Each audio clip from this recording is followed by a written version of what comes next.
Сәлем балалар, бүгін бізде қазақ тілі сабағы 113-ші сабақ дара және күрделі етістік. Ең алдымен дара және күрделі етістікті еске түсіріп алайық. Дара етістік дегеніміз бір сөзден жасалады, ал күрделі етістік екі немесе одан да көп сөзден жасалады. 38-ші жаттығу: мәтінді түсініп оқы. Мәтіндегі негізгі ойды анықта. Мәтінге ат қой. Етістіктерді тап.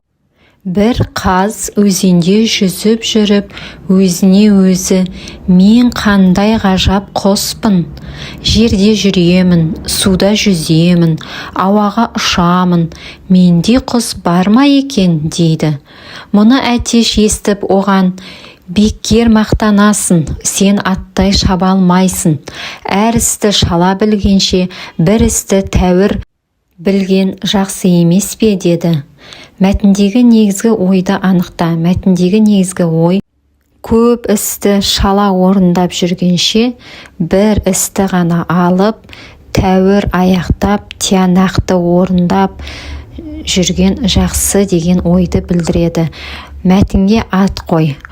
Мақтаншақ қаз деп ат қоюға болады.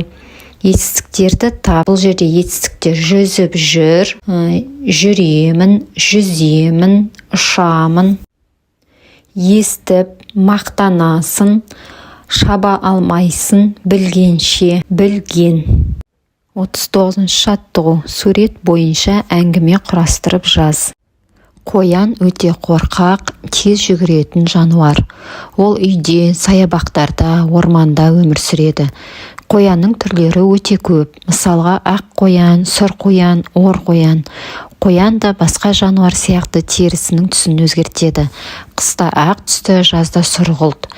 Қоян көбінесе сәбіз, орамжапырақпен қоректенеді. 40-ші жаттығу: қатесін тап және түзеп жаз. Тоты әдемі құс. Ол Африка, Австралия ормандарында тіршілік етеді. Шығармашылық үзіліс. 41-ші жаттығу: пирамидадан 7 әріптен тұратын етістікті тап, тапқан етістікті тор көздерге орналастыр. Енді пирамидадан с әрпінен бастап төменге қарай оқып шығамыз. Сайрады. Демек 7 әріптен тұратын сайрады деген етістік екен. Шыққан етістікті тор көздерге орналастырамыз. Демек құс сайрады. Жарайсыңдар балалар. Егер сабақ түсінікті болса, видеоға лайк басып, каналға тіркелуді ұмытпаңдар.